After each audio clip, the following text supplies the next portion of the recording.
জোরে, কয়টা? এক নাম্বার আমল হলো, যেই বান্দা আল্লাহর সবচেয়ে প্রিয় এবং খাঁটি বান্দা হতে চায়, প্রথম শর্ত হলো you have to clean your heart. এক নাম্বার শর্ত, আত্মার পরিশুদ্ধি করতে হবে। আত্মা যার ঠিকঠাক তার সব ঠিকঠাক, আত্মা যার নষ্ট তার পুরো দেহটাই নষ্ট, ঠিক কিনা বলে? আচ্ছা, আপনারা দেখবেন যে আগে 5 আগস্টের আগে অনেক নেতা ছিল, উপরে ফিটফাট, ভেতরে পুরোটাই সদরঘাট। এবং অনেক নেতাকে আমি দেখেছি যারা অজু ছাড়া নামাজ পড়তো, আমি নিজের চোখে দেখেছি। আপনারা একটা নাম বলবো, বজলুর রশিদ হুজুরের নাম কি কেউ শুনেছেন? ওনার বাসা উত্তরবঙ্গের বগুড়ায়। উনি একটা মাহফিল করতে গিয়েছেন, হয়তো বা টাঙ্গাইল বা সিরাজগঞ্জে যে কোনো একটা জেলায় তিনি গিয়েছেন। তো রাত বাজে 12টা, এক নেতা এসেছে মাহফিলে অংশগ্রহণ করবার জন্য অতিথি হিসেবে। তো নেতা সাহেব যখন এসেছে, কিছু চামচা থাকে, নেতার সব সময় থাকে, স্লোগান দিচ্ছে, আমার নেতার আগমন, শুভেচ্ছার স্বাগত, আমার নেতার চরিত্র ফুলের মতো পবিত্র, নামাজ পড়ে না এক ওয়াক্ত। তো নেতা সাহেব এসেছেন, এসে হুজুরের ডান দিকে, আমার হুজুর যেমন আমার ডান দিকে বসে আছেন, এখানে বসে গেছেন নেতা সাহেব। এসে বলছে, ওই কমিটির লোকেরা, আমাকে এখনই মাইক দেওয়া লাগবে, আমার সময় নাই, আমাকে বাহিরে যাওয়া লাগবে। তো মাইকটা তাকে দিয়েছে। নেতা সাহেব সালাম কালাম কিছু নাই, প্রথমেই শুরু করেছে, আমার ভাইরা, নামাজ নামাজ নামাজ, নামাজ ছাড়া জীবনে কোনো গতি নাই, নামাজই একমাত্র সফলতার মাপকাঠি। এত নামাজ নামাজ বলছে, হুজুর তো তাকে অবাক হয়ে গেছে, আর বলছে, হুজুর यार ये तो जन्नत से भाग के दुनिया में आई है, এত ভালো নেতা তো আমি আজীবনেও দেখি নাই। তো নেতা সাহেব ওয়াজ করে নেমে গেছে নিজ দিয়ে। নেতার একজন চামচা ছিল হুজুরের পেছনে দাঁড়িয়ে দাঁড়িয়ে নেতার প্রোটোকল দিচ্ছিল। তো নেতা সাহেব যখন ডান দিক দিয়ে নেমে গিয়েছে, হুজুর বলছে, আজকে আমার খবর নেওয়াই লাগবে নেতা আসলেই নামাজ পড়ে কিনা। তো যেই চামচা পেছনে ছিল ওর হাত ধরছে, এই বেটা এদিকে আয়। রে, তোর নেতা যে পরিমাণ নামাজের কথা কইল, কমপক্ষে তো 70-80 রাকাত তাহাজ্জুদ অবশ্যই পড়ে। কিরে, কি খবর বল নেতা? তো ছেলে বলছে, হুজুর এটা মুখে বলা যাবে না, কানে কানে বলতে হবে। তো হুজুরে কানে কানে ছেলেটা বলছে, হুজুর, এটা বগুড়ার ভাষায় বলছি, আপনারা আবার রাগটা কইলেন না। ছেলেটা বলছে, হুজুর কিসের 70 রাকাত তাহাজ্জুদ? এই নেতার সঙ্গে 5 দিন একসঙ্গে আছি, ভোট সামনে, এই শালা এক ওয়াক্ত নামাজে পড়ে না। তার মানে কি বুঝলেন? নেতার উপরে ফিটফাট, কিন্তু নেতার ভেতরে আত্মাটাই নষ্ট। যুবক ভাড়া, ঠিক কিনা বলো? তবে এই আত্মা হলো 3 প্রকার। বলতে হবে সবাইকে, কয় প্রকার? ও সরি সরি সরি, একটা ভুল হয়ে গেছে আমার, একটা সরি, খুবই দুঃখিত। আমি আপনাদের জন্য একটা গিফট নিয়ে আসছি, বলতে ভুলে গেছিলাম, সরি। এটার জন্য আমি আন্তরিকভাবে দুঃখিত, পরিবেশ সামলাতে গিয়ে ভুলে গেছি। আমি আমার নিজের একটা টুপি নিয়ে আসছি গিফট দেওয়ার জন্য, নিবেন আপনারা? যুবকরা আমার টুপি বড্ড ভালোবাসে। কেন ভালোবাসে এটা তাদের ব্যক্তিগত ব্যাপার। তবে যাওয়ার সময় অনেকে টুপি চায় আমার কাছে, যে টুপি দেন। তো এই টুপিটা আজকে যে কোনো একজনকে হাদিয়া দিব। শর্ত একটা, জাস্ট একটাই শর্ত, একটা শর্ত মানলেই টুপি তোমার হয়ে যাবে। শর্ত একটা, সময় আমি যে 7টা আমল কোরআন থেকে হাদিস থেকে রেফারেন্স ভিত্তিক বলবো, তুমি চাইলে মোবাইল ফোনে নোট করতে পারো, অথবা তুমি চাইলে কাগজে কলমেও লিখতে পারো, অথবা তুমি চাইলে ব্রেইন দিয়ে মুখস্থ করতে পারো।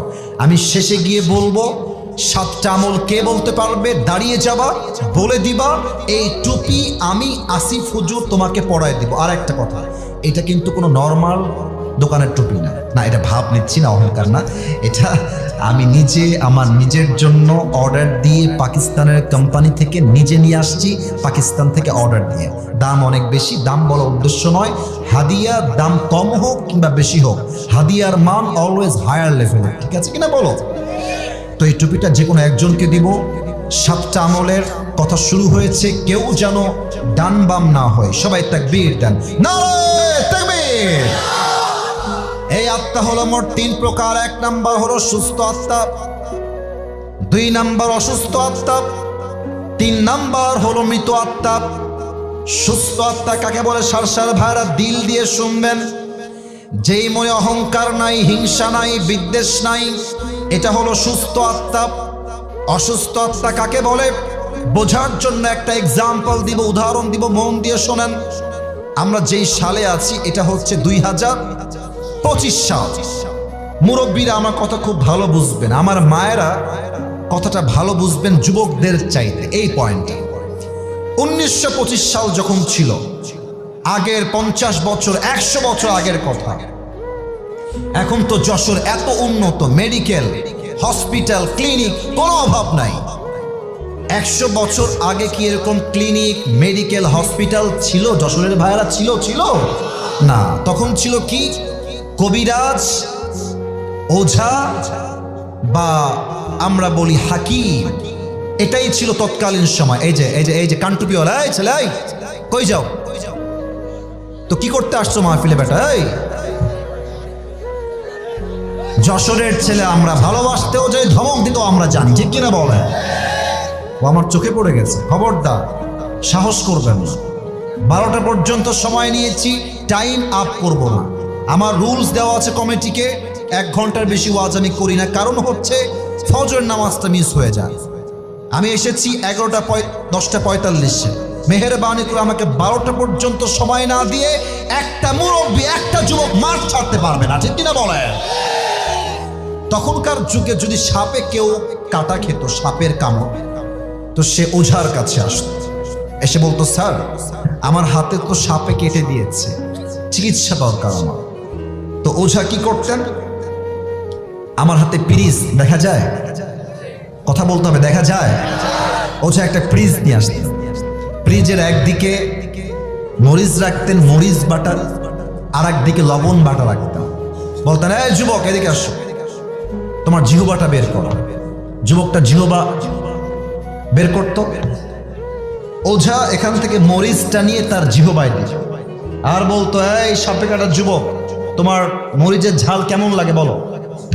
তো যুবকটা যদি বলতো যে স্যার আমার কাছে তো মরিচের স্বাদটা কেমন যেন পাইনসা পাইনসা লাগে, ঝাল লাগে না, তখন ওঝা সাহেব বুঝে ফেলতেন যে এটা কোনো ধরা সাপ নয়, এটা কোনো বিষহীন সাপ নয়, বরং বিষাক্ত সাপের ছোবল লেগেছে, ঠিক কিনা বলে? ওঝা বুঝতেন কেমন করে? কারণ সাপে কামড় দিলে মানুষের দেহের সর্বপ্রথম ক্ষতি হয়, জিহ্বার স্বাদ মরে যায়। কোনটা লবণ, কোনটা মরিচ, কোনটা ঝাল, কোনটা মিষ্টি, তখন মানুষ আর টের পায় না।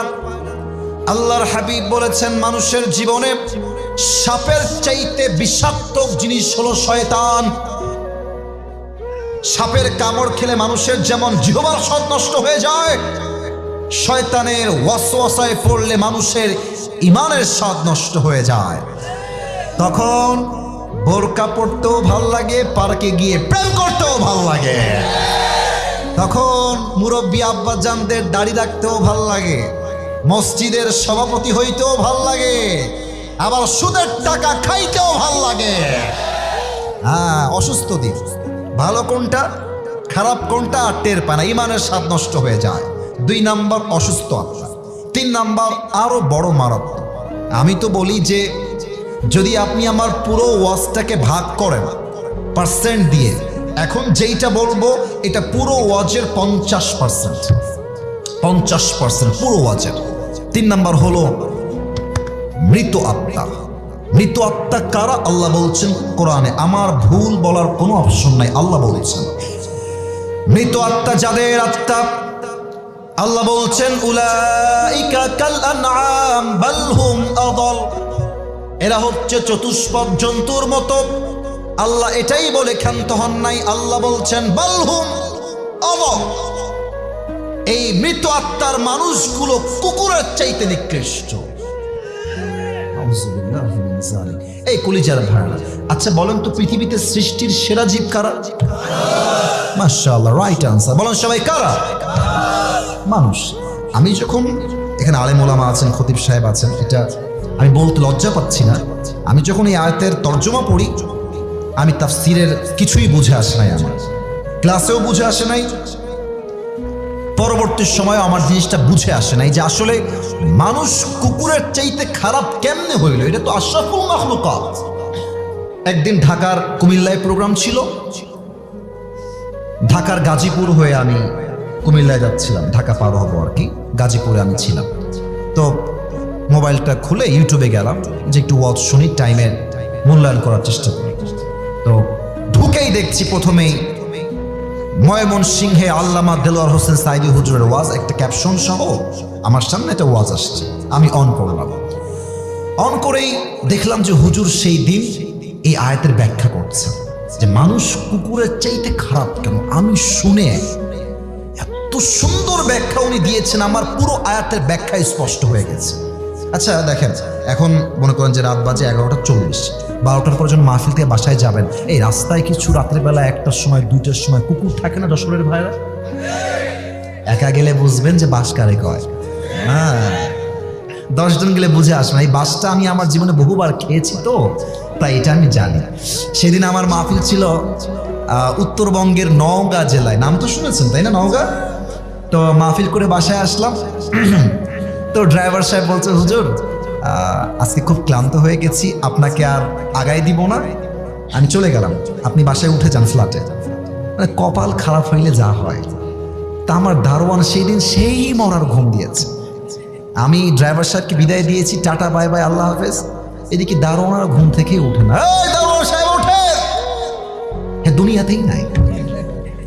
আমি যখন চিল্লাইতেছি, আমার চিল্লানির সুরে কয়েকজন আল্লাহর সৃষ্টি আমার কাছে এসেছে। আমি যখন পেছনের দিকে তাকিয়েছি, দেখছি মাশাআল্লাহ নুরানি চেহারা আমার দিকে তাকিয়ে আছে 5টা কুত্তা। আমি কি করব, আমি তো ভয়ে থরথর করে কাঁপতেছি, এত বড় হুজুর হয়েও আমার